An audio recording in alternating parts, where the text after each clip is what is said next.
यो सम्पूर्ण कुरा नै एमाले सिद्ध्याउने प्रपञ्चबाट आएको अन्तर्वस्तु हो। अब त्यसका लागि उनीहरूले शिखण्डी बनाए माकुनेलाई। आफू तल आएकोमा भन्दा पनि एमालेलाई दोस्रो बनाएकोमा सबैभन्दा ठुलो गौरव छ भन्दैछन्। अझै ओह्रालो लाग्छ के हुन्छ माधव नेपालसँग टक्कर लिनेको हेर्नुपर्छ। अझै उनी त खुल्ला चुनौती दिइरहेछन् नि। तपाईँहरू अझै कन्फ्युज छ। आधारभूत मान्छे होइनन् यिनीहरू, राजनीतिक होइनन् यिनीहरू, वामपन्थी होइनन् यिनीहरू, मान्छे पनि उनके होइनन् भन्नेमा छु म अहिले चाहिँ। मान्छेसम्मको पनि त्यस्तो लाग्न थाल्यो मलाई त्यस्तो लाग्न थाल्यो अहिले चाहिँ। पहिला त मान्छे उनकै होइनन् डिक्लेयर गरेर पो अन्त जान पर्ने त्यो तहसम्म विषय उठान गरिसक्यो। तपाईँ नै भन्नुहोस् पहिला त मान्छे हो कि होइन हेर्नु पर्यो अनि पो अन्त जानु पर्ने। अहिले ल भनौँ न, त्यो चाबेल क्याम्पसमा मैले सोभियोको निर्वाचन गराएको कति सालमा भनौँ त? राजनीतिक हुन् त अनि मान्छे नै हुन् त भन्ने प्रश्न आयो। काङ्ग्रेस बोकेर समाजवादको यात्रामा हिँडेका भन्ने बहस चलिरहेको थियो नि त डाक्टर साहब। अनि त्यो मान्छेले सोच्ने कुरा हो, वामपन्थीले सोच्ने कुरा हो, कम्युनिस्टले सोच्ने कुरा हो। कानमा बोकेको छ काङ्ग्रेस, बाटो हिँडेको छ समाजवाद। त्यो पुगिन्छ त? त्यो भने काशी जाने कुद्दीको बाटो भन्थे डाक्टर साहब। त्यस्तै हो डाक्टर साहब। हो त्यस्तै हो। तर यो 5वटा थ्योरी त्यहाँ एप्लाई गरिदिउँ। काङ्ग्रेसले पनि त्यसलाई जनयुद्ध नै भन्छ, आफैलाई मारिरहेछ त्यसलाई जनयुद्ध भन्छ। त्यो जनयुद्ध थियो त? राजनीतिक विश्लेषक प्राध्यापक डाक्टर सुरेन्द्र केसी हुनुहुन्छ। डाक्टर साहब स्वागत छ यहाँलाई। ल हस् धन्यवाद। राजनीति कता जाँदैछ डाक्टर साहब अहिले देशमा? मन्त्री फेर्ने नफेर्ने, यसो गर्ने उसो गर्ने, के हो डाक्टर साहब यो विषय? यो त पुरानो हो। नेपालको राजनीति बिगार्ने मुख्य दुश्चरित्र भनेकै यही हो। यो चाहिँ 2007 को नेपालको राजनीतिक परिवर्तनसँगै सुरु भएको बाढी हो र यही बाढीले बेला बेला बस्ती बगाउने, बस्ती उजाड बनाउने, बस्तीका मान्छेहरूको ज्यान लिने, अङ्गभङ्ग गराइदिने यो गर्थ्यो। त्यही क्रममा 17 साल आयो, अरू घटनाहरू भए। तर अब हाम्रो राजनीति गर्ने नेताहरू कहिलेकाहीँ एकदम टिठ लाग्छ, दया पनि लाग्छ मलाई। उनीहरूले यो चिजलाई कहिले पनि सँगलिन दिएनन् र उल्टै उनीहरू यस दुष्प्रवृत्तिको भाग बन्न पुगे। त्यो चाहिँ मैले लेख्दा डिबेटको विषय हो। अब तपाईँहरू उमेरकोले यो कुरा बुझे पनि हुने हो, किनभने हाम्रो पालामा हामीहरूलाई त त्यत्रो ज्ञान पनि थिएन, त्यत्रो प्रविधि पनि थिएन। राष्ट्रियता भन्थे, दलहरूको दुश्चरित्रको कुरा गर्थे, नातावादको विवादको कुरा गर्थे, विदेशी दलाल यस्तो भन्थे, अराष्ट्रिय तत्त्व भन्थे, कम्युनिस्टहरू आतङ्ककारी हुन् यस्तो पनि भन्थे। हामीलाई हो कि भन्ने पनि लाग्थ्यो एउटा अवस्थामा चलिरहेको थियो। अब तपाईँहरूलाई त अब थाहा छ कसरी उद्योगहरू बन्द भए, कसरी शान्ति सुरक्षा बिग्रियो, कसरी मेटमणि रामकुमारीहरू पैदा भए, कसरी माओवादी लफडा भयो, कसरी प्रचण्डहरू भए, कसरी छोरी भए, कसरी बुहारी भए, कसरी स्वास्नीहरू मालामाल भए। तपाईँ सबै देखिरहनु भएको छ नि त। डाक्टर साहबले मेटमणि र रामकुमारीहरू पैदा भए भन्नु पनि डाक्टर साहब यो के खराब प्रोडक्सन हो यो पोलिटिक्सको? मेटमणि र रामकुमारीहरू के त डाक्टर साहब? होइन त्यहाँ यसको चरित्रलाई कसरी त्यहाँभित्र जस्तो भनौँ न, हाम्रा पालामा के थियो भनेदेखि पदका लागि मेटमणिहरूले जसरी आफ्नो दल, आफ्नो नेतृत्वलाई दुत्कारे, रामकुमारी झाँक्री जसरी पदका लागि मरिहत्ते गरिन्, पद पाउँदा अत्यन्त भावविभोर हर्षोल्लास भयो, छोड्दा अत्यन्त रोदनमा डुबिन्, आँसु तरर खसालिन्। त्यो कुरा हाम्रा पालामा चाहिँ वर्जित थियो। मेटमणिको प्रवृत्तिलाई महत्त्वाकांक्षी प्रवृत्ति भनिन्थ्यो, देन एन्ड देयर दाबी हालिन्थ्यो। रामकुमारीको प्रवृत्तिलाई चाहिँ कायरता भनिन्थ्यो, तुरुन्तै आउटराइट त्यसलाई नो भनिन्थ्यो। अब उनीहरू कम्युनिस्ट पार्टी भनेका छन्। यी चाहिँ बिम्ब मात्रै हुन्। प्रेमालेको नाम लिए पनि हुन्छ, गोकुल बास्कोटाको नाम लिए पनि हुन्छ, कृष्ण गोपालको नाम लिए पनि हुन्छ, कसैको नाम लिए पनि हुन्छ। तर हाम्रा पालामा यस्तो थिएन। हाम्रा पालामा संयम हुनुपर्थ्यो, पदीय महत्त्वाकांक्षा वर्जित जस्तै थियो। यो महत्त्वाकांक्षी भयो भने चाहिँ डाँडा कटाइदिइहाल्थे। अनि कसैले जोगी हुनलाई राजनीति गर्छ डाक्टर साहब? अहिले त त्यही त भयो नि अहिले स्थिति। सबै कुरा पदभन्दा पर त केही पनि भएन। डाक्टर साहबले सधैँभरि भन्दै आउनुभएको विषय। अब उनीहरूले चाहिँ त्यो डाक्टर साहब सैद्धान्तिक रूपमा व्याख्या गर्दै जानुहुन्छ, उनीहरूले त्यसलाई प्र्याक्टिकल रूपमा देखाउँदै गए अहिले, होइन त डाक्टर साहब? त्यो महत्त्वपूर्ण कुरा भएन। महत्त्वपूर्ण कुरा के भयो, विचारणीय कुरा चर्चायोग्य कुरा चाहिँ के भयो भने त्यो प्रवृत्ति किन हाबी छ भन्ने भयो। अघि मैले रामकुमारी इत्यादिको कुरा गरेँ नि। अब आखिर रामकुमारीहरू त रामकुमारीका उपज होइनन्, रामकुमारीहरू त माकुनेहरूका उपज हुन्। प्रचण्डहरूले जे सिकाए उनीहरूले त्यही सिके, उनीहरूले नै प्रवर्तन गरे। मेरोमा आउनु, मलाई भेट्दै गर्नु, अनि तिमीहरूको तरक्की हुँदै जान्छ, यो खालको व्यवहारबाट। किन लेखनाथ पौडेल कि के अरे नेउपानेहरूको त उदय भएन। किन उनले के भने टिकट लिनु, प्रतिस्पर्धा गर्नु, निर्वाचन जित्नु, अनि त्यो जितेर के हुन्छ नि भन्दै उनले ल जित्नु, हाउसमा जानु, अनि के हुन्छ त भन्दै। त्यहाँबाट हुने भनेको त त्यही मेटमणि हो, त्यही रामकुमारी हो। अनि त्यो भएर के हुन्छ त, फेरि रुँदै निस्किनुपर्छ। अब हो त्यसपछि लेखनाथ पौडेल अधिकारीहरूको कहिल्यै जय हुन सकेन। यही कुरा लीलामणिको पनि भयो। किन लीलामणि पनि अलिअलि यताउता गरिराखेका हुन्छन्। त यो त नेतृत्वले तपाईहरु जस्तो पिँढीको युवाहरूलाई विकृत र भ्रष्टीकरण अवसरवादको दलदलमा फसाइदिएर आफू सदाकाल प्रधानमन्त्री हुने, आफ्नो स्वास्नीलाई राष्ट्रपति बनाउने, आफ्नो ज्वाइँलाई राजदूत बनाउने, अनि त्यसको माध्यमबाट छोराछोरी त्यहाँ पठाउने, अनि अस्ट्रेलियामा अमेरिकामा गएर पेट्रोल पम्प खोल्ने, अनि पुँजी पलायन गराउने र आफ्नो भविष्य व्यक्तिगत भविष्य सुनिश्चित गराउने। यो हो त राजनीति भने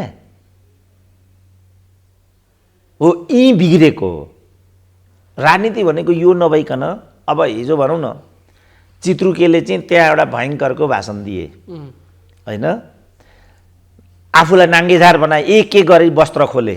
पहिला टोपी खोले, त्यसपछि कोट खोले, अनि सर्ट खोले, अनि भेस्ट खोले, कट्टु खोलेनन्। र के भने भनेदेखि तर गठबन्धन अपरिहार्य छ, गठबन्धन बिना केही पनि हुन सक्दैन। त्यही एउटा तरले उनले सबै जो वस्त्र खोले त्यो वस्त्र खोल्नुको केही पनि अर्थ भएन। किनभने नातावाद कृपावादको कुरा उनले मुख्य रूपमा त्यहाँ उठाएका थिए। उनी जुन पार्टीमा छन् त्यो पार्टीमा नातावाद कृपावाद छ कि छैन ल भनौँ त। किन पार्टीभित्र यो कुरा गर्दैन? चित्रबहादुर केसीको कुरा गरे, फेरि चित्रु के भन्दा अरूले नबुझ्लान् भनेर प्रश्न पारिदिएको। हिजो जे कार्यक्रममा भने सबै कुरा भने, यस्तो भयो उस्तो भयो, काङ्ग्रेसलाई शेरबहादुर देउवाला गरेर ढोगेर प्रधानमन्त्री बनाउनु पर्यो, अग्रम बग्रम भने, लास्टमा फेरि गठबन्धन चाहिँ अपरिहार्य छ भने लास्टमा होइन। दुईटा त एकदमै पाखण्डपूर्ण कुरा आयो त्यहाँबाट। एउटा कुरा के आयो भने गठबन्धन अपरिहार्य छ। किन गठबन्धन? लेखनाथ नेउपानेले भनेको कुरा यहाँ मिल्छ नि। त्यस्तो युवाले त्यही स्कुलबाट हुर्केको केटा त हो नि लेखनाथ नेउपाने भने। जाने हाउसमा के गर्ने त्यहाँ गएर भने, चित्रुके डिपिएम भए त के भयो त देश र जनतालाई? जे उनले भने त्यसको पक्षमा उनले के गरे त त्यहाँभित्र गएर? त्यसकारण मैले भने उनले कोट खोले, सर्ट खोले, भेस्ट खोले, जनै लगाएको थियो भने त्यो पनि खोले, तर एउटा कट्टु चाहिँ खोल्न बाँकी राखे। किनभने जुन पार्टीमा उनी काम गरिरहेका छन् लामो समयदेखि, नातावाद कृपावादको भद्दा नमुना त त्यो आफै पार्टी हो नि त। त्यसकारण उनले दुईटा चाहिँ त्यहाँ यति पाखण्डपूर्ण उनको त्यो अभिव्यक्ति छ। पहिलो अभिव्यक्ति भनेको यति हुँदाहुँदै पनि गठबन्धन कायम राख्नुपर्छ, एक उनले यो कुरा भने। र जुन नातावाद कृपावादको दलदलमा आफू स्वयं डुबेका छन् तिनी भन्छन् कि नातावाद कृपावादमा हामीले आन्दोलन, पार्टी, देश सबै कुरा बर्बाद गर्यौँ। अनि उनी त्यसमा जिम्मेवार छन् कि छैनन् त?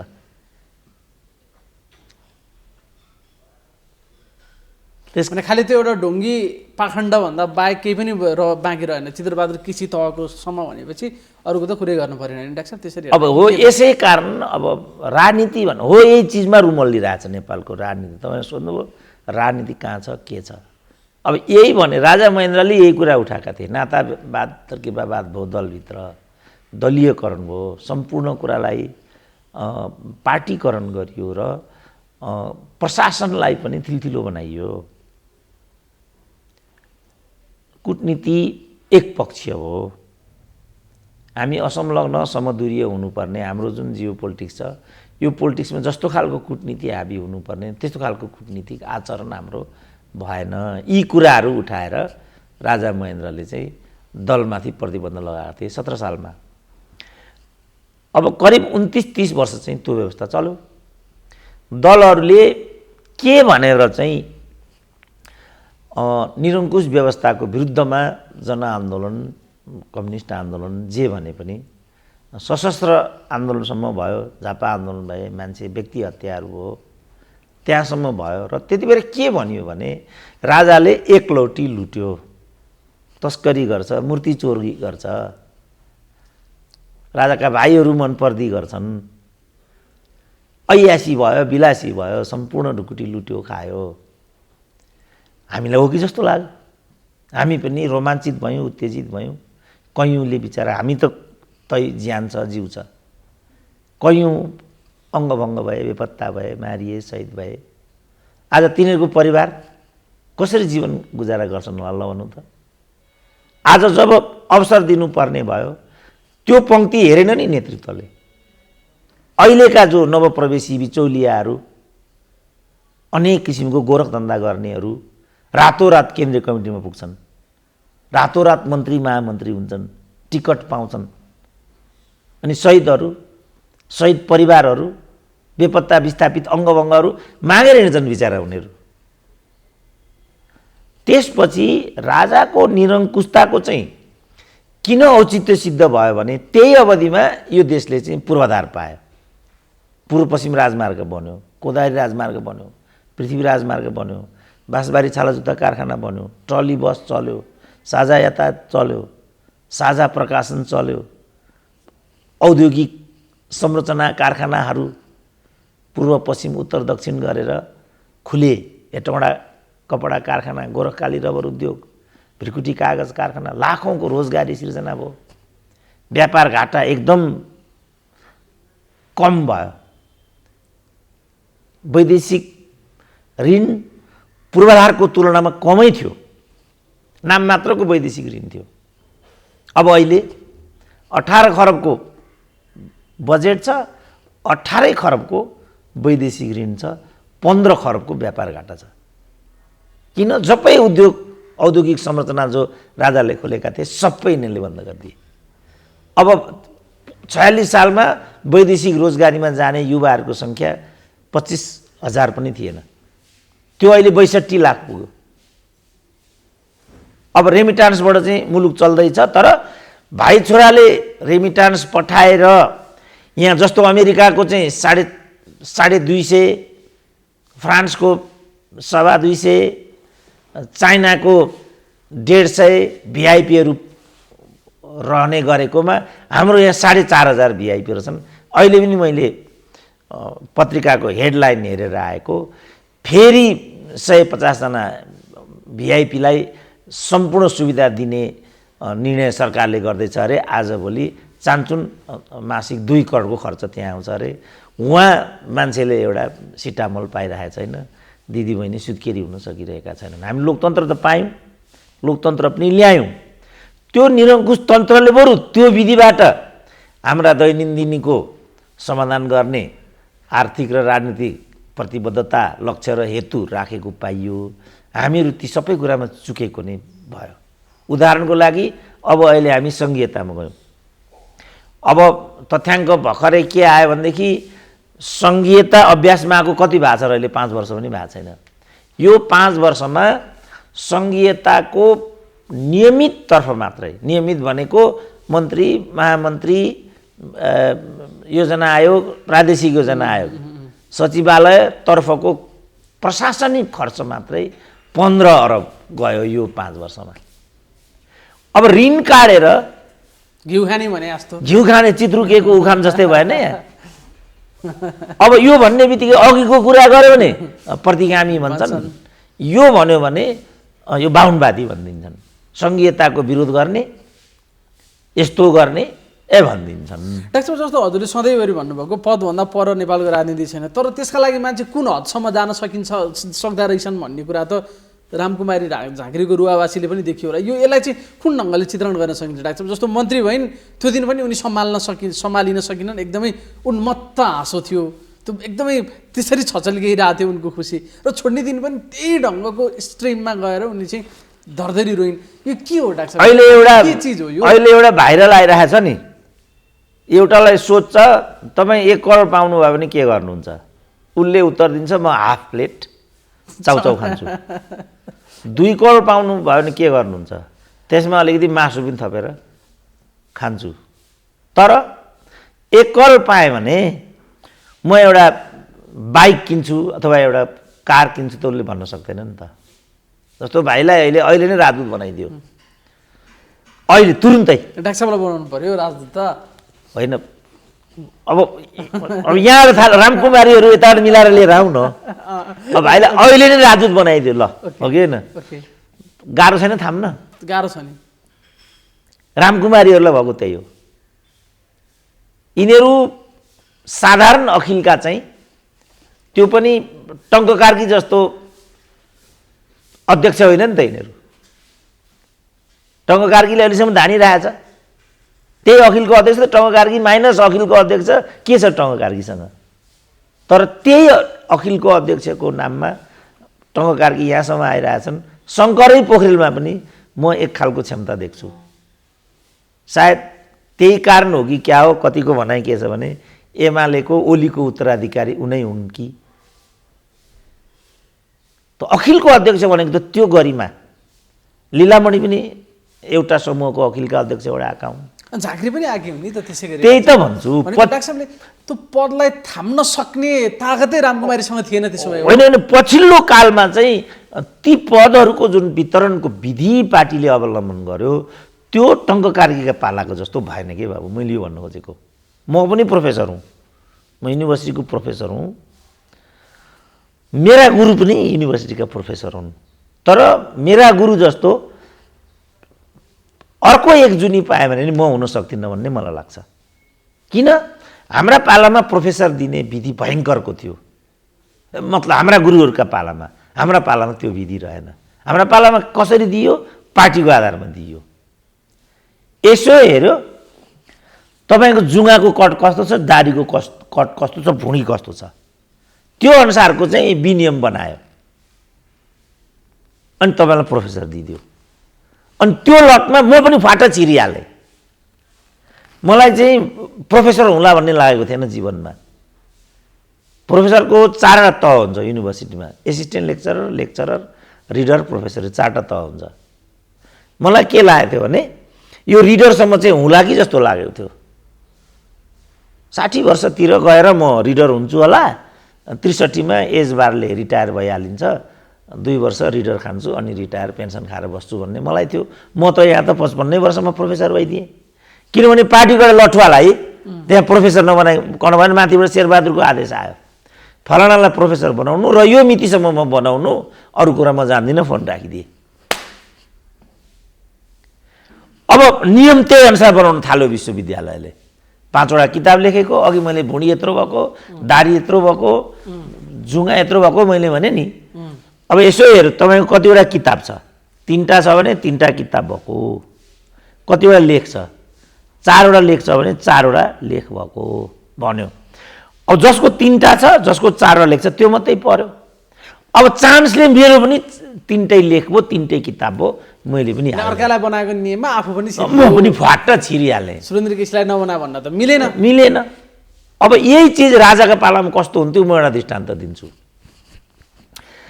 राजाका पालामा रीता वैद्य भन्ने थिइन् एकजना, गणेशमान सिंहकी छोरी। तिनलाई लेक्चरर बनाउनु पर्यो, पर्मानेन्ट लेक्चरर बनाउनु पर्यो। कसरी बनाउने? ल्याकतले सम्भावना छैन। गणेशमानकी छोरी नबनाइकन भएको छैन। अब गणेशमानकी छोरीलाई नभएपछि के विधि अवलम्बन गर्ने? महेश बाबु भन्ने अलि उदारवादी सोचका, राजनीतिक सोचका व्यक्ति विषी थिए। कसरी बनाउने त भन्दा यो कुरा पुग्यो कृष्णप्रसाद भट्टराई भए ठाउँमा। उनी त कुटिल कुटनीतिक मान्छे, गणेशमान जस्ता अडैल थिएनन् उनी। किसुनजीबाट हुन्छ भन्ने कुरा भइसकेपछि अब उनीहरूको बनारसी नाता लगाए। नेपालको राजनीतिमा अघि तपाईँ राजनीति कुरा गर्नुभएको छ नि, राजनीति कहाँ के भनेर।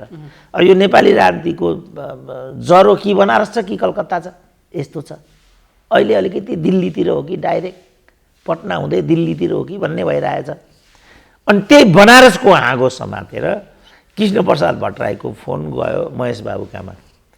महेश बाबू क्या हालचाल है, उन्होंने हिंदी में कुरा करते, ठीक है किशुन जी आप फ़ोन किए, बहुत बड़ा कृपा किया, कोई सेवा है मेरे लिए भनेपछि ऐसा है महेश बाबू आप तो जानते ही हैं, गणेश मान की बेटी को परमानेंट कर देना है। अच्छा तो कहाँ तक हो सकता है मैं करूँगा भने बुढाले फोन राखिदिए। अब हेरे महेश बाबूले, हेरे के गर्ने नभनाइ भएन। गणेश मानकी छोरी किशुनजीको फोन आयो। अब दरबारले सुन्यो भने आतङ्ककारीलाई यो अन्तर्राष्ट्रिय तत्त्वलाई किन एकचोटि यस्तो गरे, एकचोटि बिपी कोइराला कहाँ टिको लाउन गएका विश्वबन्धु थापा बिचरा राजनीति नै चौपट भयो, यस्तो थियो छुवाछुत। महेश बाबुहरूले के उपाय निकाले भनेदेखि दरबन्दी नै थपे। 25 जनालाई जुन चाहिँ 12 जनालाई स्थायी गराउने विश्वविद्यालयको योजना थियो। अब कतिजनालाई गराउँदाखेरि गणेशमानको छोरी पर्मानेन्ट हुन्छन् भन्दाखेरि 25 जनालाई गराएपछि मात्रै हुन्छन्, किन ल्याकत त केही छैन नि उनीहरूको त। 25 जनालाई गराएपछि मात्रै उनी छिर्छिन् भन्ने भइसकेपछि उनको नाम रहेछ 19औं नम्बरमा, म थिएँ 18औं नम्बरमा, म पनि छिरेँ। ए चिज त्यस्तो थियो। यसरी उनीहरू व्यवस्थापन गर्थे। अब अहिले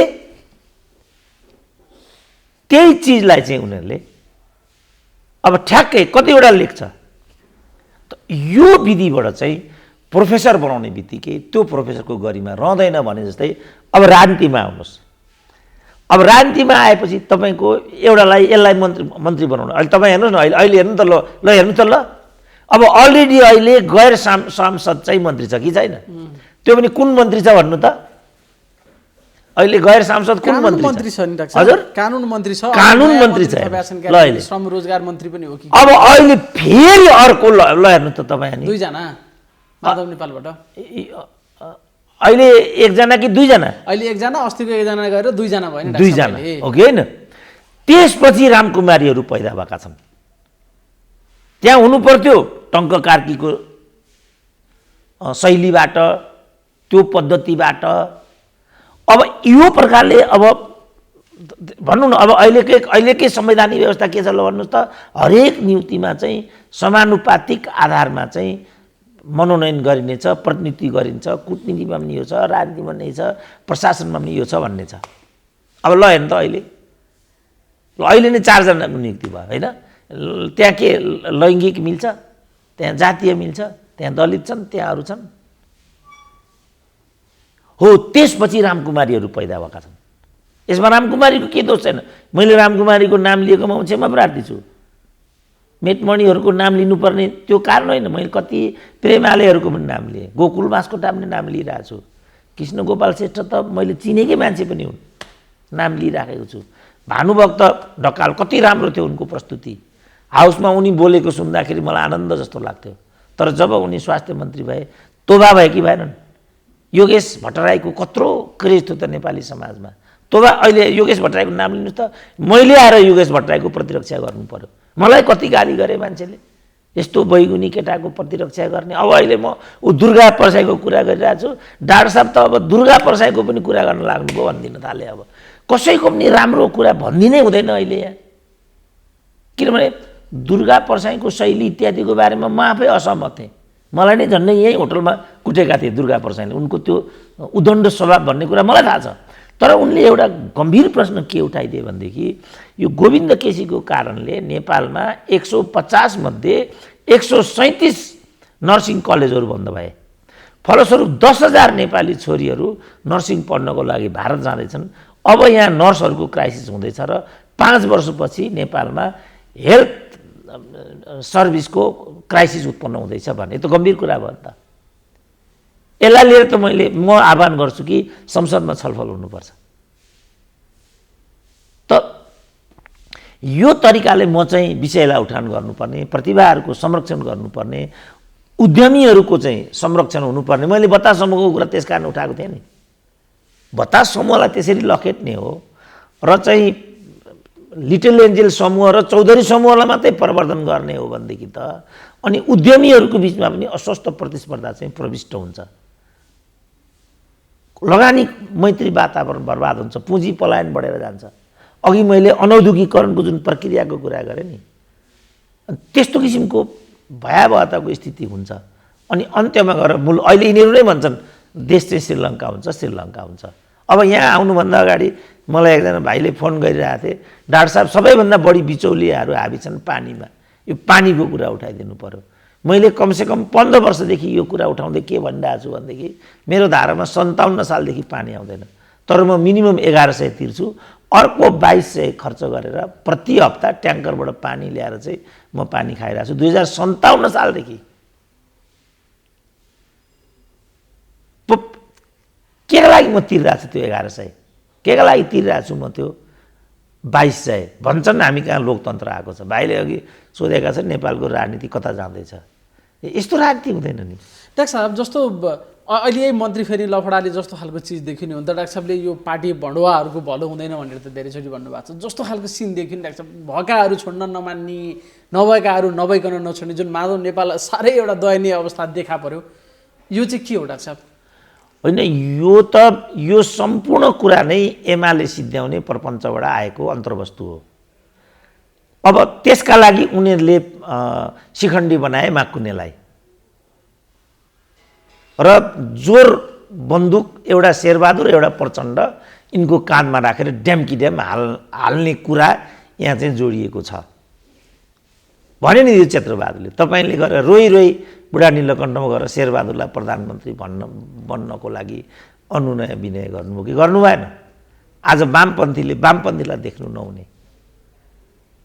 अनि आफैले निष्कर्ष के निकालेर हुँदाहुँदै पनि हाम्रो यो वामपन्थीलाई नदेख्ने जुन राजनीति छ यसलाई चाहिँ बरकरार राख्नुपर्छ भने कि भने यो पालो पुर्याउनलाई मन्त्री बनाउने हो। अब यो त विकृतिको पनि चरम नमुना भएन डाक्टर साहब? के हो अब यो त 6 महिनामा मन्त्री फेर्ने नफेर्ने के गर्ने, अब नदी अर्को रिसाउने, निकाले भएको रिसाउने, यसले त समस्यामा पऱ्यो नि त। माधव नेपाल म नेता हो नेता भन्थे, बिजोग बनाए कि के हो डाक्टर साहब यो? होइन, अब यो त उनको त गन्तव्य नै यही हो, उनको त एमाले सिद्ध्याउने कुरा हो।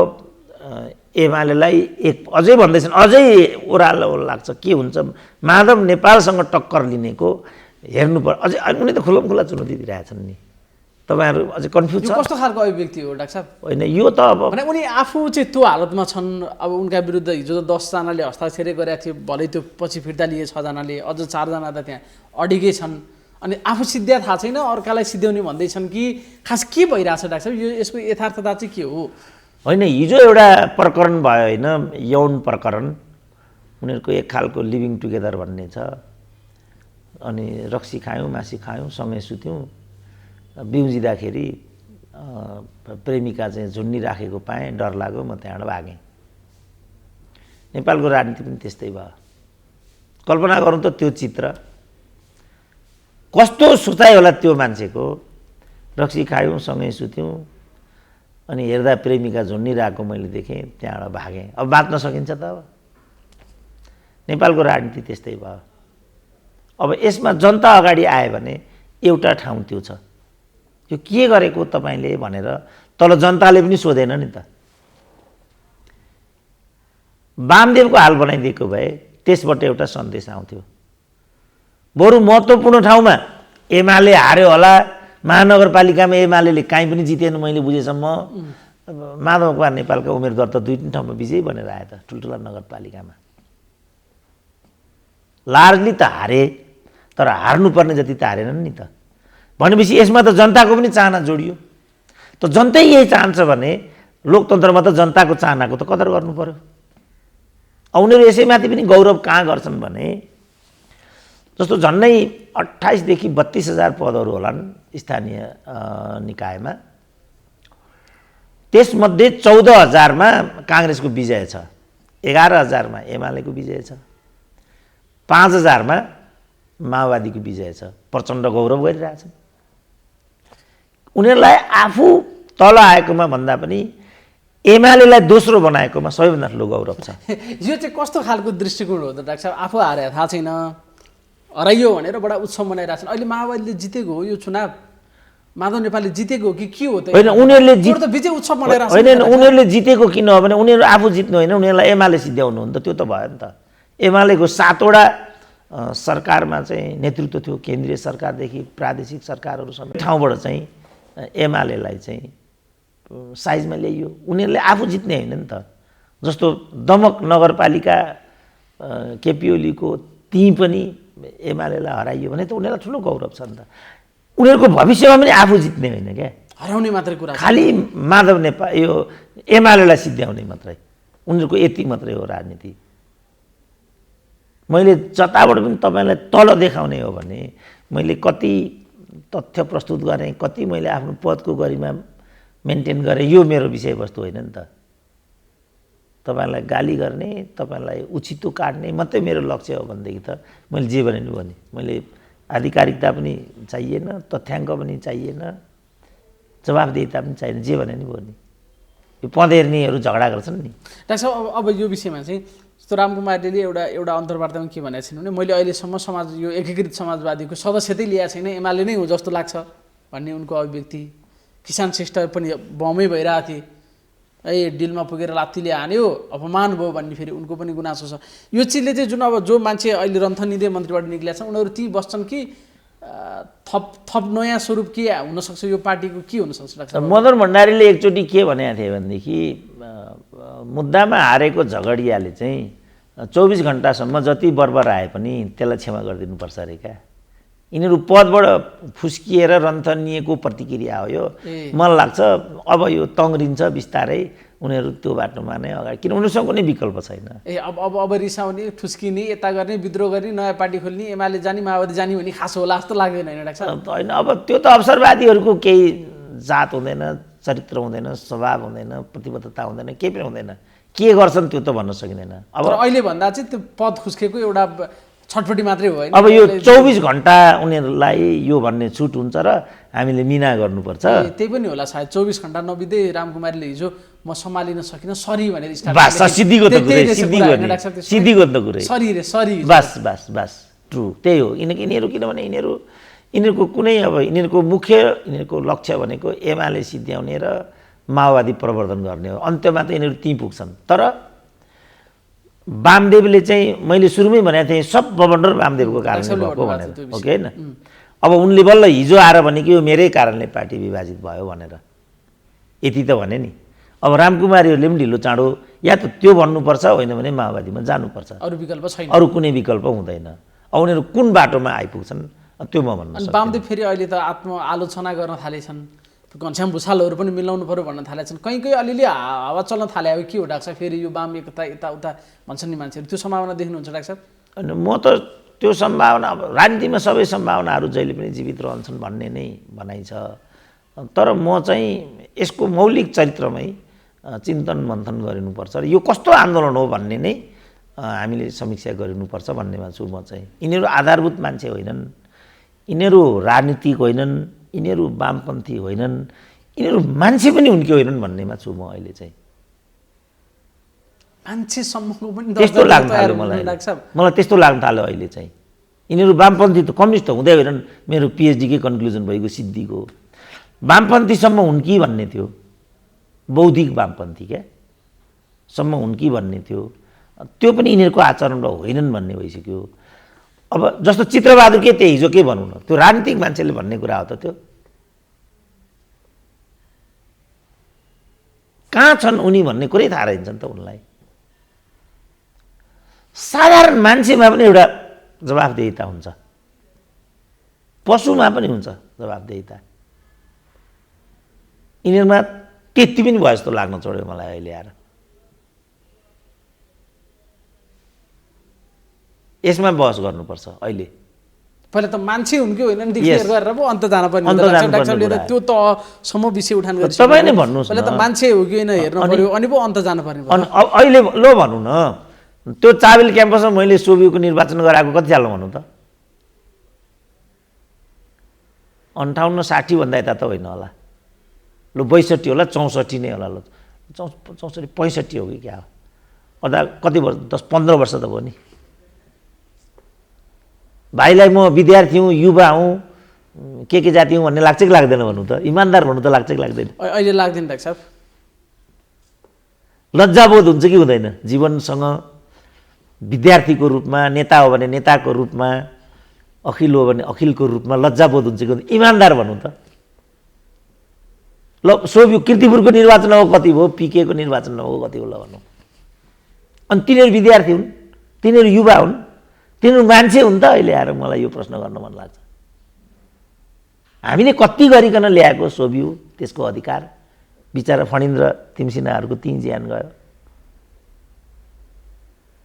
कैयौँले त्यहाँ। हाम्रो चिनिया काजीको अहिले पनि नाम लिन्छन्, 14 वर्षको युवा। आज विद्यार्थी युनियनको निर्वाचन समयमा हुँदैन त। के सोचले यो चिजलाई सहिन्छ र के सोचले यो चिजलाई साधारण मानिन्छ ल भन्नु त। यिनीहरू कसरी मान्छे हुन्, यिनीहरू कसरी राजनीतिक हुन्, कसरी यिनीहरू डेमोक्रेट हुन्, कसरी यिनीहरू लेफ्ट हुन्, कसरी यिनीहरू कम्युनिस्ट हुन्। 5 वटा प्रश्न छन् यहाँ। मान्छे, अनि लेफ्ट, कम्युनिस्ट, डेमोक्रेट, पोलिटिकल। ल यसमा बहस गरौँ। भाइले राजनीतिको कुरा गरेको छैन सुरुमा। यी 5 वटा कुरालाई राजनीतिले चाहिँ अपेक्षा गर्छ र यी 5 वटै कुरामा आज म अन्यल देख्छु हाम्रो राजनीतिमा। यो 5 वटा कुरा क्लियर नगर्दासम्म राजनीतिको बादल फाट्दैन र राजनीति अगाडि जाँदैन। अब भनौँ अब फेरि निर्वाचन हुन्छ, जसरी स्थानीय तहको निर्वाचन भयो, स्पष्ट बहुमत त या त काङ्ग्रेसको होला अथवा कसैको पनि नहोला। अनि त्यो वातावरण निर्माण गर्नेहरू लेफ्ट हुन् त, कम्युनिस्ट हुन् त, अन्त्यमा उनीहरू राजनीतिक हुन् त, अनि मान्छे नै हुन् त भन्ने प्रश्न आयो। काङ्ग्रेस बोकेर समाजवादको यात्रामा हिँडेका भन्ने बहस चलिरहेको थियो नि त डाक्टर साहब। अनि त्यो मान्छेले सोच्ने कुरा हो, वामपन्थीले सोच्ने कुरा हो, कम्युनिस्टले सोच्ने कुरा हो। कानमा बोकेको छ काङ्ग्रेस, बाटो हिँडेको छ समाजवाद। त्यो पुगिन्छ त। त्यो भने काशी जाने कुद्दीको बाटो भन्दै डाक्टर साहब त्यस्तै हो डाक्टर साहब। हो त्यस्तै हो। तर यो 5 वटा थ्योरी त्यहाँ एप्लाई गरिदिउँ। कस्तो मान्छेले, कस्तो वामपन्थीले, कस्तो कम्युनिस्टले त्यस्तो सोच्छ कि काङ्ग्रेसलाई अगाडि बढाएर कम्युनिस्टको समाजवादमा पुग्छु भन्ने कस्तो मान्छेले सोच्छ ल मलाई भनिदिउँ त। यहाँ राजनीति कहाँ छ, वाम कहाँ छ, मान्छे कहाँ छ, कम्युनिस्ट कहाँ छ? यो कहाँ छ? यो 4वटा कुरा कहाँ छ त्यहाँ? त्यसकारण बिपी कोइरालाले एउटा उपन्यासमा भनेको छ क्या, मान्छेको अफरातफरी, मान्छेको दौडधुप देख्दै अन्त्यमा उनले एउटा प्रश्न उठाएको छ, त्यो दार्शनिक प्रश्न छ। त्यो देख्दा मलाई के लाग्छ भने मान्छेको जन्म नै किन हुन्छ? अचम्म छ नि, मान्छेको जन्म किन हुन्छ? एकछिन रमाइलोको लागि उसले चाहिँ गर्भधारण गराउँछ, कत्रो प्रसव सहेर आमाले त्यो बच्चालाई बाहिर ल्याउँछिन्, तर त्यही बच्चाले कहिलेकाहीँ आमालाई मारिदिन्छ। पाकिस्तानको हिजो एउटा घटना सुने, मलाई पत्यारै लागेन। एउटा बच्ची कि के खेल्छ अरे, आज के खेल अरे, त्यो पब्जी। मैले त्यो सुनेको पनि थिएन। आमाले पब्जी खेल्न दिनन् भनेर गोली हानेछ।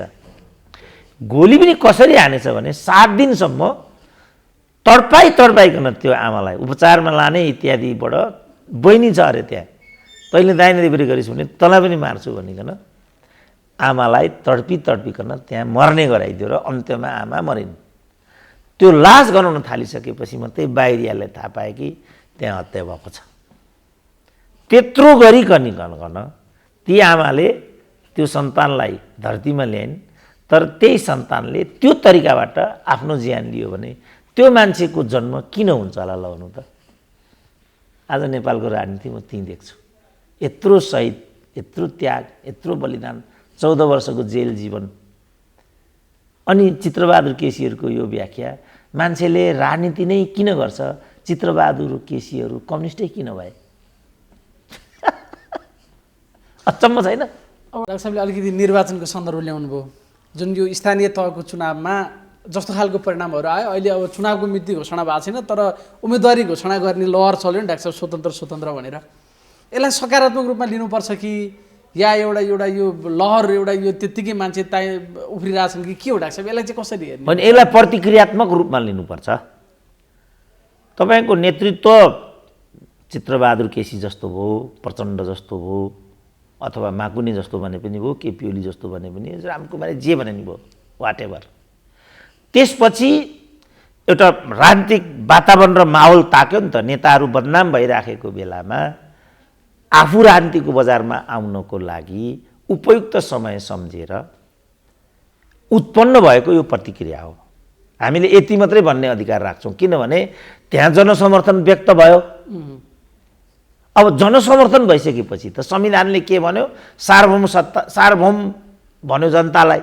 सार्वभौम जनताले दिएको म्यान्डेटलाई हो वा होइन भन्ने तपाईँसँग कुनै अथोरिटी हुँदैन। यति मात्रै यसलाई भन्नुपर्छ। खालि यो एउटा स्वतन्त्र भन्ने चिज आयो नि डाक्टर साहब, यसलाई चाहिँ अलिकति यसको अलिक गहिराइमा पुगेर खासै मान्छेले विश्लेषण गरे जस्तो लागेन। अब डाक्टर साहबको तहबाट चाहिँ त्यो कुरा आयो भने अलिकति राम्रो हुन्थ्यो जस्तो लाग्छ। जस्तो हामी पञ्चायत व्यवस्थाको अन्त्य गऱ्यौँ, दलीय व्यवस्थामा आयौँ, सायद त्यो गलत भएर हामी यहाँ आएका होलाौँ। फेरि अहिले मान्छेहरू दलप्रतिको एउटा वितृष्णा भएर स्वतन्त्र भनेका छन्। स्वतन्त्रले हुने भए दल किन चाहियो? यो दलीय व्यवस्थाप्रतिको प्रश्न हो कि या यसलाई यसको एउटा छुट्टै सौन्दर्यता पनि कहीँ न कहीँ लोकतन्त्रभित्रै हुन्छ कि के हो डाक्टर साहब? यसको अलिकति गहिराइमा विश्लेषण गरिदिनु। होइन, यसको एउटा बिम्ब हो। लु तपाईँलाई नै म सोध्छु, जनयुद्ध भनेको के हो? माओवादीले जो भवन्डर हत्या हिंसा गरेका थिए त्यो जनयुद्धसँग सम्बन्धित थियो र? तर त्यसको लोकप्रियता त त्यसरी नै अगाडि बढ्यो नि। अहिले काङ्ग्रेसले पनि त्यसलाई जनयुद्ध नै भन्छ। आफैलाई मारिरहेछ त्यसलाई जनयुद्ध भन्छ। त्यो जनयुद्ध थियो त? यो स्वतन्त्र भनेको पनि त्यही हो। यो स्वतन्त्र छैन तर स्वतन्त्र छ। प्रचण्डले भनेकै छ। धनगढीको गोपाल हमाल स्वतन्त्र पनि हुन् स्वतन्त्र पनि होइनन् अरे। के हो त त्यो भने? यिनीहरू स्वतन्त्र पनि हुन् स्वतन्त्र पनि होइनन्। स्वतन्त्र किन हुन् भनेदेखि यिनीहरू दलको सदस्यता प्राप्त छैनन्। स्वतन्त्र किन होइनन् भने स्वतन्त्र आफैमा एउटा कित्ता हो। जस्तो रवि लामिछाने जहाँ आइपुगे, पार्टीको नाम स्वतन्त्र राखे पनि त्यो त एउटा पार्टी हो नि त। यसको सापेक्षतामा स्वतन्त्रतालाई बुझ्यो भने मलाई लाग्छ सबभन्दा राम्रो हुन्छ। ए रवि लामिछानेकै पार्टीका विषयमा पनि मान्छेले धेरै खालका टिप्पणी गरे। उन त डाक्टर साहबले पनि धेरै कुराहरू बोलिसक्नु भएको छ। खास के हो डाक्टर साहब? एकातिर स्वतन्त्रको विषय छ, अर्कोतिर वैकल्पिक राजनीतिक भनेर आउने मान्छेहरू धमाधम खेर गइरहेको बेलामा फेरि त्यो झन्डा चाहिँ रवि लामिछानेले उठाएका छन्। यसलाई कसरी हेर्नु पर्ला डाक्टर साहब? होइन, प्रतिक्रिया कति हो? अहिलेको स्वतन्त्रप्रतिको लहर र रवि लामिछानेले खोलेको पार्टीको बिचको दूरी कति हो? होइन, यो त संयोग भयो। किनभने रवि लामिछाने जुन बेला मिडियामा आएका थिए त्यो चाहिँ आवरण मात्रै थियो, वस्तुत राजनीतिमा जाने ध्येय थियो भन्ने छ। ए राजनीतिमा जाने उद्देश्य सहित नै उनी मिडियामा त्यति बेलै भनेर चाहिँ एउटा अमेरिकामा एकजना थापा, हरिबहादुर थापा भन्ने कि के भने सामाजिक अभियन्ता नै रहेछन्, हेम थापा भन्ने हेम थापा हो कि यस्तै के, उनले चाहिँ उनको मैले सोसियल मिडियामा सुनेको थिएँ। तपाईँ लेखेर राख्नु होला, ज्ञानेन्द्र साई पनि पार्टी प्रवेश गर्छन्, रवि लामिछाने पनि पार्टी खोल्छन्। अब तपाईँहरू अहिले यो तर्क गर्दै हुनुहुन्छ। मान्छेले त त्यही बेला अनुमान गरेका थियो नि त। नभन्दै त्यसको केही समयपछि नै हो अथवा त्यो बेला यो घटना घटिसकेको थियो। ज्ञानेन्द्र साई राप्रपामा गए, रवि लामिछाने स्वतन्त्र पार्टी खोल्न आइपुगेका छन्। अब कतिले मलाई पनि भनेका थिए तपाईँहरू रवि लामिछानेसँग मिलेर अभियान गर्नुहोस्, तपाईँहरू ज्ञानेन्द्र साईसँग तपाईँहरू एक ठाउँमा किन आउन सक्नुहुन्न, सुरेन्द्र भण्डारीसँग सहकार्य तपाईँहरूको किन भइराखेको छैन, यस्तो भन्थे। अनि म के भन्थेँ भने यो त राजनीति भनेको त सैद्धान्तिक र वैचारिक दृष्टिकोणको प्रश्न हो। सैद्धान्तिक र वैचारिक दृष्टिकोण प्रष्ट नभइकन कसरी दल खोल्न सकिन्छ, कसरी एक ठाउँमा आउन सकिन्छ? के हो उहाँहरूको सैद्धान्तिक के हो? अब मानिसहरूको अपेक्षा के हो त्यो म बुझ्दैन। अहिले कति मान्छे अहिले अब अझै ती मानिसहरूमा अहिले पनि भ्रम छ भने अब ती मानिसहरूको भ्रम कसरी हटाउने, यो म अत्यन्त विरोधाभासपूर्ण प्रश्न पाउँछु कि म।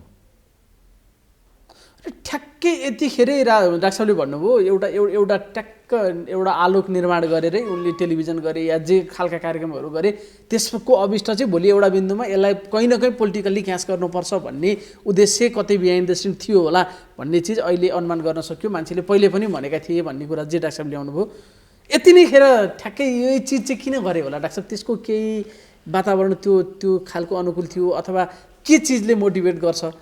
खास चिज के हुनसक्छ? होइन, अब माओवादीले जनयुद्ध ठ्याक्कै 52 सालमा किन घोषणा गर्यो त? यस्तो प्रश्नको त मलाई लाग्छ अन्त्य नै हुँदैन।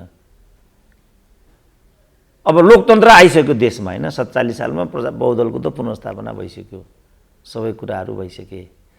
ठ्याक्कै त्यही बिन्दुमा माओवादीले किन जनयुद्धको घोषणा गर्यो अनि 64 सालमा ऊ किन शान्ति प्रक्रियामा आयो त?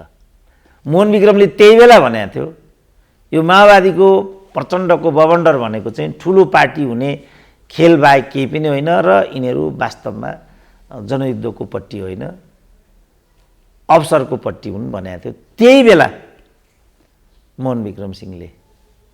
यो कुरा पनि मैले त त्यही हो। अहिले यसलाई संयोग भन्नुहोस्, उनको योजना अगाडि बढाउँदै लाँदा यहाँ चरितार्थ भयो भन्नुहोस् अथवा बालेन शाहको टाउकामा हाल्नुहोस्, मैले ठ्याक्कै त्यहीँनिर जान जे पनि भन्नुहोस्। डाक्टर साहब, जस्तो स्थानीय चुनावमा जस्तो खालको परिणामहरू आयो स्वतन्त्रहरूप्रति, फेरि उनले त स्वतन्त्र पनि उम्मेदवारी नदिने भए, पार्टी नै खोल्ने भए, कहीँ ती चिजहरू त्यो हावाले अलिअलि काम गरेर चाहिँ छ। यही अब यही रहेछ मौका, बालिनहरू त आयो, अब त रवि भन्ने छ, यही बेला ठ्याक्कै हान्नुपर्छ भन्ने चिजले गर्यो होला कि, अथवा रविन्द्र मिश्रहरूको अवसान भइसके पछाडि जे चिज त्यहाँ छुट्यो त्यहाँबाट म अब अगाडि बढ्न सक्छु भनेर एउटा वैकल्पिक राजनीतिको चिज गर्न सकिन्छ भन्ने चिजहरू होला कि केही छ होला नि डाक्टर साहब? होइन होला, त्यो उनीहरूको कुरा भयो। कसरी भन्न सकिन्छ, यसको विश्लेषण गर्न सकिन्छ? बुझेँ, त्यो होला उनीहरूको होला, त्यो उनीहरूको विषय भयो। मैले चाहिँ अघिदेखि जोडिरहेको के भने नेपालको राजनीतिमा 2007 सालमा जुन बाढी प्रवेश गर्यो त्यो बाढीले उत्पन्न गरेका चाहिँ भङ्गाला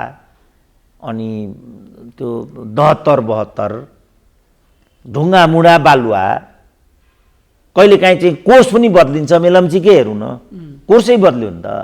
मेलम्ची सहर जहाँ थियो त्यहाँ त अहिले नदी बगिराखेको छ। हिजो मेलम्ची बढ्यो हाहाकार मचेको छ भनेर मैले सुन्दै थिएँ राति नै। त्यही हो अहिले, अब हाहाकार मचिरहेको छ नेपालको राजनीतिमा। अब बालेन एक धर्सो बालेनबाट आयो, एउटा हाहाकार भयो। अब त्यही क्रममा रवि लामिछाने आयो। अब ऊ 8 सालदेखि चाहिँ लगातार वर्चस्व राखेको वामपन्थीले धरानमा काठमाडौँमा, अब यहाँ अब न हर्क साङपाङको नाम कसैले सुनेको छ, न बालेन शाहको नाम कसैले सुनेको छ, उनीहरू वर्चस्वमा आइदिए। त्यसको अर्को भङ्गालो रवि लामिछाने हो। यति हो नि कुरा त। यो 7 सालमा पसेको बाढी हो, यो 72-72 हो। यसले एउटा अर्कै भङ्गालो खडा गरेको स्थिति हो। कतिलाई उजाड बनाइदिएको, बगर बनाइदिएको स्थिति हो। यो मेलम्ची हो। यो मेलम्ची भनेको कहिलेकाहीँ काठमाडौँमा 1 हप्ता आउने पानी पनि हुन सक्ने भयो। 13 अरबको यो बजेट थियो, 31 अरबको हुँदा पनि यसले कहिले पानी चुहाएन। राष्ट्रपतिले सुनको धारोबाट यसलाई उद्घाटन गरिन्। हामी एकचोटि मुसुक्क हाँस्यौँ, तर मेरो घरमा 2057 सालदेखि पानी आउँदैन। म नियमित 1100 तिर्छु, अर्को 2200 तिरेर चाहिँ ट्याङ्करबाट पानी ल्याउँछु, तर पनि म अधुरै छु। काठमाडौँ उपत्यका काकाकुल भयो। तर यो रूपचन्द बिष्टको थाहा कविता होइन नि, जसको नाम लिएर रामनारायण भिडाए, पटक पटक सांसद पनि भए, तर मन्त्री हुन पाएनन्। उनको सपना अधुरै रह्यो। मन्त्री हुने बेलामा त मेटमणि चौधरीहरू पो आइपुगे त घाँटे। यस्तो किन हुन्छ भन्दा राजनीतिमा जो बाढी पस्यो त्यो बाढीले कहाँ उजाड हुन्छ, कहाँ कोर्स परिवर्तन हुन्छ, कहाँ 72-72 आउँछ, कहाँ खण्डहर हुन्छ, केही पनि भन्न सकिँदैन। त्यो एउटा कोर्स परिवर्तनको डाक्टर साहबले चाहिँ सधैँभरि के भन्नुहुन्थ्यो भने एउटा इमरान खान चाहिन्छ है नेपालमा पनि भनेर। अब इमरान खान आफैको अभिगत त्यस्तो भइसक्यो, उनलाई पनि केपी ओलीले जसरी दबेटिसके। फेरि केजरीवालको गफ पनि गर्छन् मान्छेहरूले। त्यस्तो केही सिन जे चिजहरू अहिले देखिरहेको छ त्यहाँसम्म पुग्न सक्छ या डाक्टर साहबले भन्नुभयो नि एउटा कोर्स चेन्जको बेला अहिले भएको हुनसक्छ डाक्टर साहब? अनि सबै सम्भावना, जस्तो इमरान खान आफ्नो लक्ष्यमा त 50% त उनी सफल भयो नि। जस्तो मलाई कतिपयले यहाँ पनि सोध्छन् तिमी इमरान खानको कुरा गर्ने, मै इमरान खान हुन्छु भन्ने, रवि लामिछाने आएको चाहिँ नदेख्ने, यसमा प्रश्न पारिदिनु पर्यो भनेर गाली गरेको नि मैले पाएँ। अब बिचरा उसलाई यो थाहा रहेनछ कि इमरान खानलाई त्यहाँ आइपुग्न कति वर्ष लागेको थियो र के प्रक्रियाबाट इमरान खान भएका थिए, त्यो नै थाहा रहेनछ। 21 वर्षको मेहनत छ इमरान खानको। एक दलैबाट त आएका छन्, उनी बहुमत प्राप्त गरेर त्यहाँ पुगेका छन्। बहुमत गुम्यो त गयो, के कुरा भयो त्यसमा, को पस्यो को पसेन भन्ने कुरा छोडिदिएँ मैले, लामो पनि हुन्छ। तर उनले के गरे भने पाकिस्तानको सत्ता संरचनाभित्र कस्तो व्यतिथि विकृति विसङ्गति छ र पाकिस्तानमाथि कति वैदेशिक ऋण छ र के हुँदैछ भन्ने कुरा त अहिले सबैभन्दा महँगो डलर सबैभन्दा महँगो अहिले पाकिस्तानमा भइरहेछ। यो त यो किन महँगो भइराखेको भन्दा 1400 गाडी त न्यायाधीशहरूको लागि त्यहाँ छुट्याइएको छ भनेको छ उनले। 82 वटा कारहरू छन् प्रधानमन्त्रीको लागि, त्यसमध्ये 31 वटा मर्सिडिज कार छन् भनेको छ उनले। थाहा थिएन नि हामीलाई। 9 माउत भुइँसी प्रधानमन्त्रीलाई दुध खानको लागि प्रधानमन्त्री निवासले पालेको थियो। सुनेको थियो त पाकिस्तानका जनताले, सुनेको थियो त हामीले। हाम्रो यहाँ अहिले जस्तो यहीँ हाम्रै केपी ओली 60,000को पानी खान्छन् के जाति भन्थे। अहिले शेरबहादुरको बालबटारभित्र कति खर्च छ तपाईँलाई थाहा छ त? मैले अस्ति पनि एउटा मिडियामा भनेको थिएँ, राष्ट्रपति ओबामाको वार्षिक इन्कम राष्ट्रपति नहुँदा $18 लाख थियो वार्षिक। जब राष्ट्रपति भए उनको इन्कम कम भएर $12 लाख आयो। तपाईँ भन्न सक्नुहुन्छ प्रचण्डको इन्कम कति छ? अनि चाहिएन यो देशमा इमरान खान? यो के सोच भएका मान्छेले यो के हो मलाई अचम्म लाग्छ। त्यो बेला चाहिँ अब आयो त डाक्टर साहब, जस्तो बालिनको अनुहारमा या रवि लामिछानेको अनुहारमा या डाक्टर साहबै भोलि नआउनुहुन्छ कि त्यसरी त्यो अनुहारहरूमा इमरान खान मान्छेले झालक झुलुक देख्न थाले या केजरीवाल देख्न थाले त यो बहस पनि छ नि डाक्टर साहब। एउटा त्यसै कर्नरबाट त हिजैदेखि डाक्टर साहबहरूले उठाएको बहस हो नि त। यसले खालि अहिले निर्वाचनमा गए मान्छे जितेर आए, अहिले उनीहरूमा मतमा त्यता परिवर्तन भयो होला। अब तपाईँले नै भन्नुभयो आवाजको झिल्को त डाक्टर साहबहरूले बुझेँ क्या, मैले बुझिहालेँ नि। मलाई त एउटा यत्रोले म बुझिहाल्छु नि। अब जस्तो इमरान खानको अर्थ आएन, तपाईँले नै भन्नुभयो होइन। अब के गर्ने त, समाजले त्योभन्दा बढी इमरान खानको लागि गरिदिन सकेन। अब भोलि के हुन्छ सिद्धो इमरान खान। तर एउटा मेसेज मान्ने हो भने समझने वालों के लिए इशारा काफी है भने जस्तो एउटा मेसेज त त्यहाँबाट आयो। अब मैले यहाँ भने नेपालको राजनीतिमा चाहिँ बाढी पसेको छ, 72-72 इन्च मेलम्ची इन्छ, मेलम्चीको ऋण इन्छ, काकाकुल इन्छ, सबै कुरा इन्छ। अब काठमाडौँमा आजबाट त हैजा छ, 12 जना मान्छे मरिसके भन्ने, हैजाकबाट प्रकोपित भइसक्यो भन्ने खबर आएको छ। भोलि के हुने हो, हाम्रै जिउमा हैजा कीटाणु पसिसक्यो कसैलाई पनि थाहा छैन नि। किनभने कोलिफर्म भन्ने कीटाणु, भाइलाई थाहा छ कि थाहा छैन? कोलिफर्म केमा पाइने कीटाणु? कोलिफर्म भनेको दिशामा पाइने कीटाणु हो, त्यो दुधमा फेला परिसकेको छ नेपालमा। औषधि नक्कली वितरण गर्छ स्वास्थ्य मन्त्रालयले यो देशमा। अनि हामी कहाँ एउटा इमरान खान चाहिएको छ भन्नु अप्रासङ्गिक हुन्छ? अब केजरीवालले भने एउटा कुरा मैले सोसियल मिडियामा देखेको, मैले एउटा फ्लाइओभर बनाएँ। त्यो फ्लाइओभर बनाउँदाखेरि 1.5 अरब जति मलाई फाइदा भयो। 3.5 अरबको फ्लाइओभर थियो, त्यो मैले 2.5 अरबमा बनाइसकेँ। 1.5 अरब मलाई त्यसबाट फाइदा भयो। त्यो 1.5 अरब के गर्ने भन्ने कुरा भयो मलाई। मैले दिल्लीका जनतालाई चाहिँ निःशुल्क स्वास्थ्य उपचार दिन्छु भन्ने निर्णय गरेँ। एक कुनै एउटा प्रान्तको मन्त्रीले आफ्नो लागि 192 करोडको जहाज किन्यो, मैले त्यो जहाज किनिनँ, दिल्लीका जनतालाई निःशुल्क शिक्षा दिने मैले निर्णय गरेँ। त के खराब गरेँ भन्दै उनले त्यसको सिनप्सिस के निकाले भनेदेखि good politics good economics, bad politics bad economics. हामी हाम्रो देशमा गुड इकोनोमिक्समा गुड पोलिटिक्सको पक्षमा छौँ कि ब्याड पोलिटिक्सको पक्षमा छौँ? ब्याड इकोनोमिक्स हामीले चाहिएको हो भनेदेखि गुड पोलिटिक्स हामीले गर्नैपर्छ। होइन भने अब अहिले श्रीलङ्का हुन्छ देश भन्दैछन्, गभर्नरहरू नै भन्दैछन्। त केजरीवाल त यहाँ पनि चाहिएको छ नि त, तर हाम्रो समाज तयार छैन। मलाई नै व्यङ्ग गर्छ, यो इमरान खानको कुरा गर्छ तर रवि लामिछानेको विरोध गर्छ। मलाई रवि लामिछानेको ग्यारेन्टी चाहियो, हु इज जी? मलाई बालेन शाहको पनि ग्यारेन्टी चाहियो, हु इज जी? त्यसपछि म ओन गर्छु नि त बालेन शाहलाई। हुँदाहुँदै पनि मैले बालेन शाहहरूलाई, रवि लामिछानेहरूलाई अरूको जस्तो दुत्कारेको छैन र बेनिफिट अफ डाउट भन्ने एउटा शब्द राख्दै के भनेको छु भने म 1 वर्ष पर्खिन्छु। रवि लामिछानेहरू त जनताको बिचमा आउँदैछन्, जनताले कस्तो आदेश दिन्छन् कुरो सिद्धियो। अब बालेन शाहहरूले त आदेश पाइसके, 1 वर्ष कस्तो काम गर्छन् त म त्यो हेर्दैछु। यति पनि मैले भन्न पाउँदिनँ भने यिनीहरू मान्छे उनके होइनन् भनेर मैले प्रश्न उठाएँ। अहिले रवि लामिछाने राजनीतिमा आए एकदम गजब भयो भनेर झ्यापै काँधा हालेर हिँड्ने पछिमा डाक्टर सुरेन्द्र केसी हुनुहुन्न। त्यस्ता भ्रम मबाट होला, त्यस्तो म त दलबाट आएको मान्छे हुँ, दलबाट काम गरेको मान्छे हुँ, फिलोसफी पोलिटिकल्ली इन्फ्लुएन्स मान्छे हुँ। अनि म त्यो कुरा प्रश्न नभइकन काहीँ पनि म जोडिउँला भने नि मैले प्रश्न हुन बाँकी विषयहरू चाहिँ के छ डाक्टर साहब? जस्तो उनले जे खालका अवधारणाहरू ल्याएका छन् नि, त्यहाँ चाहिँ राइट टु रिजेक्टका कुराहरूदेखि लिएर प्रत्यक्ष निर्वाचित कार्यकारीदेखि परिवारवादलाई निषेध गर्ने, कार्यकर्ता रहित पार्टीदेखि चन्दा नउठाउनेसम्मका कुराहरू छन्। यसलाई चाहिँ के कसरी होइन, अब विधान चाहियो नि शङ्का त। गर्न बाँकी विषय होइन चाहिँ के छ त? विधान चाहिँ विधान तपाईँले पढाएको छ रवि लामिछानेको पार्टीको विधान ल भन्नु पढाएको छ?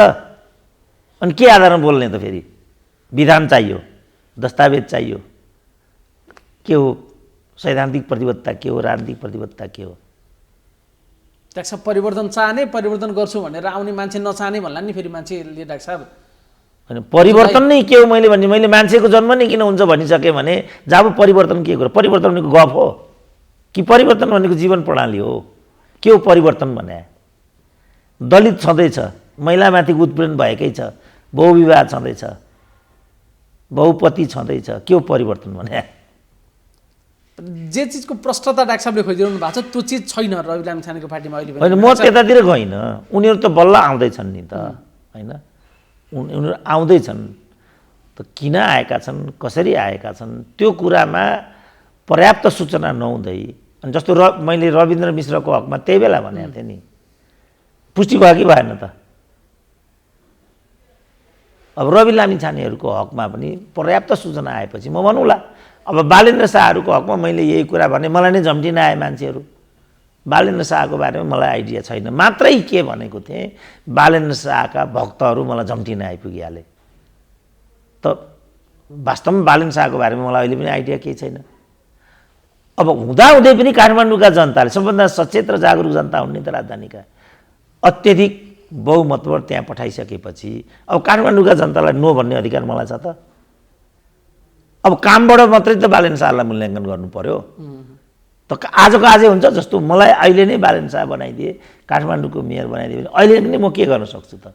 मेरो काम त हेर्नु पर्यो भने चाहिँ 1 वर्ष बालेन्द्र शाहलाई हामी सबैले काम गर्ने मौका दिनुपर्छ। रवि लामिछानेलाई पनि जन्मिन दिनुपर्छ, तङ्ग्रिन दिनुपर्छ, टुकुटुक हिँड्न दिनुपर्छ, अनि मात्रै बच्चो हो कि बच्ची हो कि गाई हो कि गोरु हो कि भैँसी हो कि पाडो हो कि अनि नै भन्न सकिने भयो। खालि अहिले त उनको पार्टीमा को छ भन्ने सम्मको विषय पनि थाहा छैन नि, बल्ल एकजना प्रवक्ता तोके, अरू के हो कसो हो, अझ मूलभूत मुद्दाहरू मान्छेले भनेका छन्, खास केही विशेषताहरू भने, तर संहिता, धर्मनिरपेक्षता, गणतन्त्र कि राजतन्त्र भन्ने विषयमा पनि उनले बोलेनन् भन्ने कुराहरू पनि मान्छेले गरिरहेछन्। अब मैले नै यही व्यवस्थाबाट अवस्था परिवर्तन गर्न सक्छु भन्नेसम्म बोले, त्यो चाहिँ सम्भावना छ डाक्टर साहब? होइन त्यो त अब राजनीतिमा सबै सम्भावना, जस्तो केजरीवालले एउटा सम्भावनालाई व्यवस्था हो कि अवस्थाको हो भन्ने कुरा हो। यो त यो अवस्थाकै हो, त्यसमा दुई मत भयो। व्यवस्थाको समस्या होइन, व्यवस्थाको समस्या मैले लेख्दाखेरि छैन, तर अनेक प्रश्नहरू त्यहाँ छन् नि त। उनलाई पनि हाम्रो यो राजेन्द्र लिङ्गदेनसँग जाने कि भन्ने कुरा थियो, बालेन्द्र शाहसँग मिल्ने कि भन्ने कुरा थियो, अरू कुराहरू पनि थिए। त्यही बेला मलाई चाहिँ रवि लामिछानेको विषयमा अनेक कुराहरू आउँदाखेरि रवि लामिछानेको बारेमा पनि मलाई आइडिया छैन, मैले भनेको थिएँ। र त्यही कुरा वास्तविकतामा आधारित पनि थियो। रवि लामिछानेलाई पनि चिन्दिनँ भनेर मलाई मान्छेले दुत्कारे, होइन? सत्य त त्यही थियो, होइन? कतिले मलाई रिक्वेस्ट गरे तपाईँ रवि लामिछानेको प्रोग्राम हेरिदिनुहोस् भनेर। त्यसमा पनि सत्य के हो भने मैले वास्तवमा रवि लामिछानेको प्रोग्राम हेरेको थिएन। कहाँबाट मैले रवि लामिछानेको बारेमा आइडिया लिएँ भने उनको बारेमा मैले बोल्नुपर्ने भयो यो चितवन प्रकरणलाई लिएर, किनभने त्यो चाहिँ बदलावकारी सोचबाट अभिप्रेरित भन्ने मलाई लाग्यो। र एउटा युवालाई त्यस प्रकारले दुरुत्सान गरिनु उचित हुँदैन भन्ने अभिप्रायले मैले उनको बारेमा सानो एउटा आइडिया बनाएँ। अब पल्साको कुरा पनि यही थियो, पल्सालाई लगेर कोचे। मैले पल्साको नामै सुनेको थिएन। अब के आधारमा पल्सालाई प्रतिरक्षा गर्ने त? सामग्री त मसँग चाहियो नि। मैले पल्साको चाहिँ एउटा म्युजिक भिडियो हेरेँ। हेर्दाखेरि मैले के देखेँ भने पल्सामा ठुलो साङ्गीतिक सम्भावना देखेँ मैले त्यहाँ। त्यही कारण यो केटामाथि प्रहार गरेको भन्ने मलाई लाग्यो। त्यसपछि मैले यसो नगर भाइ, यो युवा उमेरको हो, ऊबाट गल्ती मात्रै भएको छ, अपराध भएको छैन। उनीहरूको लिभिङ टुगेदर हो, तर बलात्कार होइन। त्यहाँ पनि मलाई बलात्कारीको भन्न जस्तो खोजे। अनि मलाई एकजना बहिनीको फोन नै आयो, डाक्टर साहबले बलात्कारीको पक्षमा चाहिँ बोले जस्तो हुन गयो भने उनले। अनि मैले तपाईँको ब्याकग्राउन्ड के हो भने मैले उनलाई गाह्रो भयो नि त, तपाईँ लयर हो कि, तपाईँ सामाजिक अभियन्ता हो कि, तपाईँ विद्यार्थी हो कि, तपाईँ के हो भने मैले। डाक्टर साहब तपाईँसँग म भेटेर कुरा गरौँला भन्नुभयो, उहाँले त्यो फोन राखिदिनु भयो। त कसैप्रति पनि आग्रह पूर्वाग्रहबाट होइन, वास्तविकताबाट र कसैप्रति पनि अन्याय र विभेद हुन्न भन्ने ठाउँमा मात्रै म अहिले आफू उभिएको छु। म पक्ष विपक्षमा काहीँ पनि उभिएकै छैन नि। बालेन शाहको पक्षमा पनि होइन, विपक्षमा पनि होइन, रवि लामिछानेको पक्षमा पनि होइन, विपक्षमा पनि होइन। इमान्दार भन्नुहुन्छ भने मलाई हिजो रवि लामिछानेको फोन आएको रहेछ, मैले उठाउन पाइनँ। हिजो सम्झिनु भएको थियो उहाँले? फोन आएको रहेछ मलाई, मैले त्यो फोन उठाइनँ। किनभने मलाई त्यो अवसरवाद हो भन्ने लाग्यो। यो त नेताहरूले गर्ने धन्दा भयो। यदि उहाँले मलाई फोन गर्नुहुन्थ्यो भने त पार्टीमा जानुभन्दा अगाडि गर्नु पर्थ्यो। तर अब मलाई थाहा छैन उहाँले के कारणले त्यो फोन गर्नुभएको थियो। अहिले नै मैले धारणा बनाउनु उचित भएन। उठाउन जरुरी नलागेरै उठाउनु भएन या थाहा पाउनु होइन, संयोग भयो। म यसै जस्तो अहिले यहाँ मेरो 15वटा फोन आइसक्यो। यहाँ कुरा गर्दा गर्दै आइरहेको भाइसँग मैले यहाँ साइलेन्टमा राखेको छु। मसँग यहाँ 15वटा फोनहरू आइसक्यो। त्यसमध्ये एउटा रवि लामिछानेको पनि थियो। कल ब्याक गर्नुहुन्छ? मैले कल ब्याक गरिनँ, किनभने मैले आवश्यक ठानिनँ। यति हो कुरा। डाक्टर साहबलाई कहिले अलिकति मनमा हिजो जस्तो डाक्टर साहबले भन्नु पनि हुन्थ्यो हुन त कसैलाई सपोर्ट गर्दा या के एउटा न्यायको पक्षमा बोल्दाखेरि त्यसको रिमार्क्स कसैले दियोस् भनेर त बोलिँदैन। तर चितवन सन्दर्भमा सायद रविको पक्षमा सबैभन्दा धेरै स्ट्रङली आवाज कसैले उठाएको थियो भने डाक्टर केसीले उठाएको। कम्तीमा 2 शब्द धन्यवादको 3वटा शब्द समेत पनि उहाँले बोल्न मैले पाइनँ। कन्जुसाइ गर्नुभयो भन्ने डाक्टर साहबले एउटा मनमा जुन चिज छ नि त्यो चिजले अहिले पनि कहीँ न कहीँ हिट गरिरहेछ कि क्या? होइन, मलाई हिट गर्दैन, तर आम नेपालीहरू नेपाली जस्तै छन् भन्ने लाग्छ। त्यही हो। मैले यो बालेन शाह इत्यादिको पछाडि लाग्ने मानिसहरूको पनि त्यही भनेको छु। अरूको झोले कार्यकर्ता र बालेन शाहको झोलेमा मैले केही फरक देखाएको छैन। त्यो चाहिँ बालेन शाहले चाहेको कुरा होइन भन्ने मेरो भित्रको बुझाइ हो। अब अरूको हकमा पनि मेरो त्यही हो। र नेपाली विश्वव्यापी रूपमा नेपाली नै भएको पाउँछु मैले। मलाई त्यसमा एकदम दुःख लाग्छ। अब नेपालीहरू बदलिनुपर्छ। त्यसो त अर्को प्रकरणमा एउटा द लिडर भन्ने कार्यक्रम सुरु गर्न खोजेका थिए। अहिले अब पैसा उठाएर नतिर्या भन्ने ब्लेम लायो र लौ न त्यसमा एउटा जज चाहिँ सुरेन्द्र केसीलाई राख्नु पर्यो भनेर सबैभन्दा धेरै पब्लिक भोइस थियो। त्यसको पनि जरुरी हिजो उहाँले पृष्ठभूमिमा हेर्दा थाल्नु भएको थिएन। होइन, त्यसमा मलाई अहिले चाहियो अथवा जेसुकै होला थाहा छैन के कुन सन्दर्भमा फोन गर्नु भएको थियो। तर कहीँ न कहीँ सुरेन्द्र केसी पनि यो दुनियाँमा छ भन्नेसम्म चाहिँ उहाँलाई लागेछ अहिले। होइन, त्यसमा मलाई बोलाउनु भएको थियो। उहाँले पछि बोलाउनु भएको थियो तर लेट भयो भनेको थिएँ मैले। पछि बोलाउनु भएको थियो तर त्यसमा मलाई लेट भयो भनेको थिएँ मैले। किनभने तपाईँलाई भोक लागेकै बेला तपाईँलाई खानेकुरा दिनु उचित हुन्छ होइन। मलाई हिजो कहाँबाट दिल्लीबाट एउटा साथीको फोन आइरहेको थियो, छोराको बिहा गर्नुभयो कि गर्नु भएन भनेर। मेरो छोराको 30 वर्ष उमेर नागिसक्यो होइन। अब मानेको छैन, गरेको छुइनँ मैले भने होइन। बिहा पनि त समयमै गरेको अर्थ हुन्छ भन्दै हुनुहुन्थ्यो कि उहाँले। सबै कुरा present is the most important time भन्ने हाम्रो पालामा त पढाइ नै हुन्थ्यो एसएलसीमा। अब जुन बेला एक खालको आकाङ्क्षा थियो, साथीहरूले प्रश्न पनि उठाइरहेको थिए, त्यो बेला उहाँले हाम्रो नाम अगाडि बढाउनु उपयुक्त ठान्नु भएन। जुन बेला उहाँले हाम्रो नाम लिन चाहनुभयो त्यो बेला हामीले त्यसलाई उपयुक्त ठानेनौँ। तर यसलाई यी सब कुरालाई म विषय बनाउन चाहन्न। तर सन्दर्भ त त्यो पनि थियो नि भन्न खोजेको नि। त्यतिखेर त धेरै धेरै धेरै अब सबैले नै भनेको थियो नि एक खालले। अब सबै भनेर 100% त के भन्नु, तर अधिकांशले चाहिँ सुरेन्द्र केसी एउटा जज हुनुपर्छ भन्दा समयले कहाँ पुर्यायो भन्दा त्यहाँ चाहिँ 3 करोड ठगीको आरोप अहिले रवि लामिछाने माथि लागिरहेछ। मैले खालि त्यसलाई एउटा सन्दर्भमा तुलना मात्र गर्न खोजेको होइन। म त्यतातिर जान चाहन्न। त्यतातिर म त्यस सबलाई म ड्रप गरेर, किनभने उहाँ एउटा राजनीति अभियानमा हुनुहुन्छ, एउटा युवा हो, गरेर खानुहोस्, अगाडि बढ्नुहोस्, त्यतातिर हामी नजाउँ पनि जस्तो मलाई लाग्छ। खालि एउटा कुरा म उहाँलाई पनि भन्छु जो रविन्द्र मिश्रको हकमा भनेको थिएँ। त्यस दिन जुन दिन मैले रवि लामिछानेलाई भेटेको थिएँ त्यस दिन मलाई परेको इम्प्रेसन के हो भने रवि लामिछानेको पोलिटिकल टेन्डेन्सी, रवि लामिछानेको चिन्तन पनि पोलिटिकल ट्रेन्डमा छैन। राजनीति गर्नको लागि राजनीतिक चिन्तनको हुनु जरुरी छ। यो कुरा मैले रविन्द्र मिश्रलाई पनि भनेको थिएँ। उहाँले त्यो कुरा मान्नु भएन, पोलिटिकल्ली ब्याक हुनुभयो। यदि रवि लामिछानेले पनि यो कुरालाई सुनिदिनु भएन भने पोलिटिकल्ली उहाँलाई धेरै गाह्रो हुन्छ। पोलिटिक्स अर्कै कुरा हो। अहिलेसम्म मैले देखेकोमा अलिकति पोलिटिकल म्यानुभरिङ भएको, डेलिभरेसन भएको मान्छे नेपालमा प्रचण्ड मात्रै छन्। अब त्यो कस्तो, किन, त्यो पोलिटिक्सले नेपाली जनतालाई के दियो, माओवादीलाई नै के दियो भन्नेमा विशद छलफल गर्न सकिन्छ। तर पोलिटिक्समा चाहिँ त्यो चिज हुनु जरुरी छ। यति गरौँ आज। हस् डाक्टर साह्रै महत्त्वपूर्ण समयको लागि धेरै धेरै धन्यवाद। हस्, धन्यवाद।